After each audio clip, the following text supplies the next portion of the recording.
Hello, നമസ്കാരം. ഒരു യാത്ര പോകുന്നേക്കാളും ബുദ്ധിമുട്ടുള്ള കാര്യമാണ് യാത്രയ്ക്ക് മുമ്പുള്ള പാക്കിങ്ങും പിന്നെ യാത്രയ്ക്ക് ശേഷമുള്ള അൺപാക്കിങ്ങും. യാത്രയ്ക്ക് മുമ്പുള്ള പാക്കിങ് നമ്മൾ ആ ട്രിപ്പിനെ പറ്റിയുള്ള എക്സൈറ്റ്മെൻറ്റും ഒക്കെ ഉള്ളത് കൊണ്ട് പെട്ടെന്ന് തന്നെ പാക്കിംഗ് ഒക്കെ നമ്മൾ ചെയ്തു തീർക്കും. പക്ഷേ അൺപാക്കിങ് അങ്ങനെയല്ല. നമ്മൾ എന്തായാലും യാത്രയൊക്കെ കഴിഞ്ഞ് വന്ന് നല്ല ക്ഷീണത്തിലായിരിക്കും. അപ്പോൾ അതിൻ്റെ കൂടെ അൺപാക്കിങ്ങും കൂടി ആകുമ്പോഴത്തേക്ക് നല്ല പണി തന്നെ. പിന്നെ കൂട്ടിനാരും കാണത്തുമില്ല. പക്ഷെ എനിക്ക് നിങ്ങളുണ്ടല്ലോ. അപ്പം ഞാൻ ഈ പ്രാവശ്യത്തെ എൻ്റെ ട്രിപ്പിൻ്റെ അൺപാക്കിങ് നിങ്ങളുമായിട്ട് സംസാരിച്ച് അൺപാക്കിങ് ചെയ്യാമെന്ന് വിചാരിച്ചു. അപ്പം ആദ്യം തന്നെ ഞാൻ ഇതുപോലത്തെ ഒരു ബാഗ് കൂടെ എപ്പോഴും ക്യാരി ചെയ്യാറുണ്ട് കേട്ടോ. ഈ ബാഗിനകത്ത് എൻ്റെ കുഷ്യൻസും നെക്ക് പില്ലോ, പിന്നെ വുളൻ ഷോള്, ഒരു അംബ്രല്ല, പിന്നെ പവർ ബാങ്ക്, അത്യാവശ്യത്തിനുള്ള മെഡിസിൻസ് ഒക്കെ ഞാൻ ക്യാരി ചെയ്യാറുണ്ട്. കാരണം നമ്മൾ ഈ പ്രാവശ്യത്തെ ട്രിപ്പ് പോയത് ബസ്സിലാണ്. അപ്പോൾ നല്ല ട്രാവലിംഗ് ടൈം ഉള്ളത് കൊണ്ട് നമുക്ക് ബാക്ക് പെയിൻ ഒക്കെ ഷുവറാണ്. അപ്പം ഞാൻ ഈ കുഷ്യനൊക്കെ കൊണ്ടുപോകും, നല്ല ബാക്കിനൊരു കംഫർട്ട് കിട്ടാൻ വേണ്ടിയിട്ട്. പിന്നെ നമ്മുടെ പെട്ടിയൊക്കെ നമ്മൾ എന്തായാലും നമ്മുടെ ഡിക്കിക്കകത്തല്ലേ വെക്കുന്നത്. അപ്പം അത് നമുക്ക് എപ്പോഴും എടുക്കാൻ പറ്റില്ല. അതുകൊണ്ട് ഇതുപോലത്തെ ഒരു ബാഗ് എപ്പോഴും ഞാൻ ക്യാരി ചെയ്യാറുണ്ട്. പിന്നെ നമ്മുടെ പെട്ടിയിൽ നിന്നുള്ള സാധനം ആദ്യം എല്ലാം എടുത്ത് ഞാൻ താഴെ ഇടും.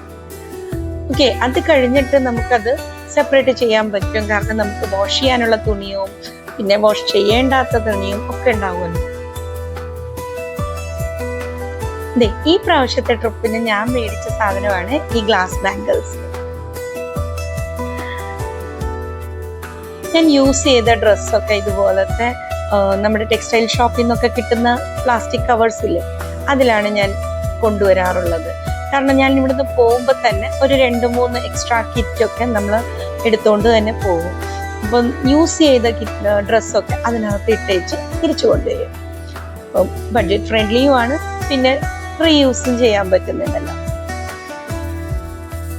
അപ്പം ആ ബാഗ് നല്ലപോലെ ഒന്ന് കുടഞ്ഞൊന്ന് വെയിലത്തിട്ട് കഴിയുമ്പോഴത്തേക്ക് നമ്മുടെ കുഷനും അതെ നമ്മൾ വെയിലത്തിട്ട് കഴിയുമ്പോൾ ഒന്ന് ഫ്ലഫായി കിട്ടുമല്ലോ. അതുകൊണ്ട് പിന്നെ ഒരുപാട് പൗച്ചസ് ഉണ്ടാവുമല്ലോ. നമ്മൾ എല്ലാ സാധനങ്ങളും വേറെ വേറെ അല്ലേ വെക്കുന്നത്. നമ്മുടെ മെഡിസിൻ പൗച്ച് ഉണ്ടാവും, നമ്മുടെ കോസ്മെറ്റിക്സിന്റെ പൗച്ച് ഉണ്ടാവും, ടോയ്ലറ്ററീസ് ഉണ്ടാവും. അപ്പൊ അതൊക്കെ ഓരോ പൗച്ചായിട്ടുണ്ടാവും. അതൊക്കെ നമ്മൾ വെയിൽ കൊള്ളിക്കേണ്ട കാര്യമൊന്നുമില്ല, നമുക്ക് അകത്ത് കൊണ്ടുപോകാം. ഞാൻ ട്രാവൽ ചെയ്യുമ്പോഴത്തേക്ക് ഒരുപാട് നടക്കാനൊക്കെ ഉള്ള എന്തെങ്കിലും ട്രിപ്പിനൊക്കെ പോവുകയാണെങ്കിൽ ഞാൻ ഇങ്ങനെ ക്യാൻവാസ് ഷൂസാണ് ഇടാറുള്ളത്. അപ്പം കാലിന് നല്ല കംഫർട്ടബിൾ ആയിരിക്കുമല്ലോ. അപ്പോൾ അതും ഞാൻ വന്ന ഉടനെ ഞാനൊന്ന് സോപ്പ് വെള്ളത്തിൽ മുക്കി വെക്കും. കാരണം വാഷ് ചെയ്ത് ഇനി അത് ഷൂറാക്കിനകത്ത് കയറ്റി വെക്കുക. അടുത്ത ട്രിപ്പിനല്ലേ അത് ആവശ്യം വരുന്നുള്ളൂ. ഒരു ½ an hour ഒന്ന് സോക്ക് ചെയ്ത് വെച്ച് കഴിഞ്ഞ് കഴിഞ്ഞാൽ നമുക്ക് അത് വാഷ് ചെയ്യുമ്പോഴത്തേക്ക് പെട്ടെന്ന് കാര്യങ്ങൾ തീരും. പിന്നെ ഞാൻ ചെയ്യാറുള്ള ഏറ്റവും ഇമ്പോർട്ടൻ്റ് ആയിട്ടുള്ളൊരു കാര്യമാണ്, ഞാൻ വന്ന ഉടനെ ഈ പെട്ടി ഒന്ന് നല്ലപോലെ സാനിറ്റൈസ് ചെയ്ത് ഒന്ന് വൈപ്പ് ചെയ്തെടുക്കും.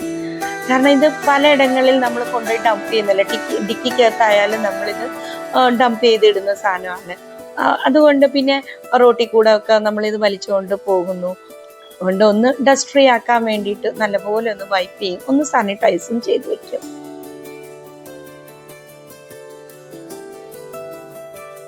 പിന്നെ ഏറ്റവും ഇമ്പോർട്ടൻ്റ് ആയിട്ട് ഞാൻ ചെയ്യാറുള്ളത്, വൈപ്പ് ചെയ്യുമ്പോൾ ഞാൻ ഇതിൻ്റെ വീൽസും കൂടി ഒന്ന് വൈപ്പ് ചെയ്യും. കാരണം നമ്മൾ ഇനിയിപ്പോൾ അടുത്ത ട്രിപ്പിനെ ഈ പെട്ടി എടുക്കത്തുള്ളൂ. അതുവരെ ഈ പെട്ടി നമ്മൾ കൊണ്ടുപോയി നമ്മുടെ കബേർഡിൻ്റെ ലോഫ്റ്റ് ഏരിയയിൽ കൊണ്ടുപോയി വെക്കാൻ പോകുന്നത്. അപ്പോൾ വീട്ടിനകത്തല്ല എന്തായാലും കൊണ്ടുപോകുന്നത്. അപ്പോൾ എന്തായാലും അത് ക്ലീൻ ചെയ്ത് ഹൈജീനിക് ആയിട്ട് വെക്കുന്നത് നല്ലതാണല്ലോ. അതുകൊണ്ട് അതിൻ്റെ വീൽസ് വരെ ഞാൻ നല്ലപോലെ വൈപ്പ് ചെയ്യും. ഇനി ഈ പ്ലാസ്റ്റിക് കിറ്റുകളും ഒക്കെ ഞാൻ വീണ്ടും മടക്കി വെക്കും, അടുത്ത ട്രിപ്പിന് പോകുമ്പോൾ യൂസ് ചെയ്യാമല്ലോ.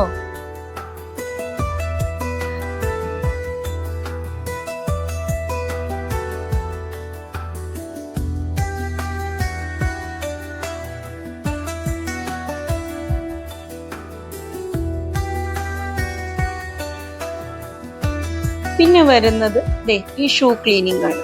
അപ്പൊ നേരത്തെ നമ്മൾ സോക്ക് ചെയ്ത് വെച്ചിരിക്കുന്നത് കൊണ്ട് ജസ്റ്റ് ഒന്ന് ബ്രഷ് ചെയ്താൽ മതി, അത് പെട്ടെന്ന് തന്നെ ക്ലീൻ ആകും. ഞാൻ യൂസ് ചെയ്ത സ്ലിപ്പറും കൂടി ഒന്ന് ക്ലീൻ ചെയ്ത് വെക്കാറുണ്ട്. നമ്മൾ എവിടെയെങ്കിലും പോകുമ്പോഴത്തേക്ക് റൂമിലൊക്കെ യൂസ് ചെയ്യാൻ വേണ്ടിയിട്ട് ഞാൻ ഇങ്ങനൊരു സ്ലിപ്പറും കൂടെ കൊണ്ടുപോകാറുണ്ട്. ഓൾറെഡി കഴുകി കഴിഞ്ഞു. ഇനിയിപ്പോൾ അതൊന്ന് ഫ്രഷ് വാട്ടറിലൊന്ന് റിൻസ് ചെയ്ത് കഴിഞ്ഞാൽ അതിൻ്റെ പണി തീർന്നു. ഇനി നല്ലൊരു വെയിൽ കൊണ്ടു കഴിഞ്ഞ് കഴിഞ്ഞാൽ എല്ലാം ഒന്ന് ഉണങ്ങി കിട്ടും. നിങ്ങളോട് സംസാരിച്ചോണ്ട് ഇത് ചെയ്തപ്പോഴത്തേക്ക് എൻ്റെ പണി എത്ര പെട്ടെന്നാ തീർന്നത്. അപ്പൊ ഈ ട്രിപ്പ് ഞാൻ എങ്ങോട്ടേക്കാ പോയതെന്നും പിന്നെ ഈ ട്രിപ്പിന്റെ വിശേഷങ്ങളുമായിട്ട് ഇനിയുള്ള വീഡിയോസിൽ വീണ്ടും കാണാം. ബൈ.